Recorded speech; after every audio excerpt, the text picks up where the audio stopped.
People think that only the academically weak students and the dull students opt for design courses.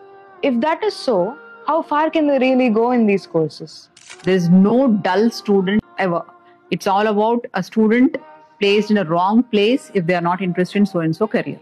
Parents student interest తెలుసుకుని course join చేస్తే this question of dull student అనే మాటని arise అవ్వదు. You are judging student based on the marks. Our education system feels that ఒక student కి 50% వస్తే వాడు dull అని, 60% వస్తే ఫస్ట్ క్లాస్ అని, 70% వస్తే డిస్టింక్షన్ అని, 90% వస్తే ఇంకా extraordinary. This is this grading system given by the universities. మన ఎడ్యుకేషన్ సిస్టమ్ లో ఉన్న కథ. దాని నుంచి మీరు you think out of box. Creative field అనేది is not the cup of tea of everyone. వాడు డల్ కాబట్టి ఈ ఫీల్డ్ లోకి వస్తారు లేదా టాపర్ ఈ ఫీల్డ్ కి రారు అనే మాట అస్సలు లేదు. Because you even have national level entrances for design courses.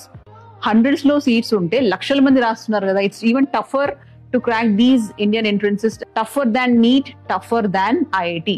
మరి ఇందులో క్రాక్ చేసిన వాళ్ళంతా డల్ స్టూడెంట్స్ ఏనా? I don't think so.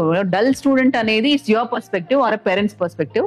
But as an educationist, I don't feel any student is dull. Don't just judge students based on their marks.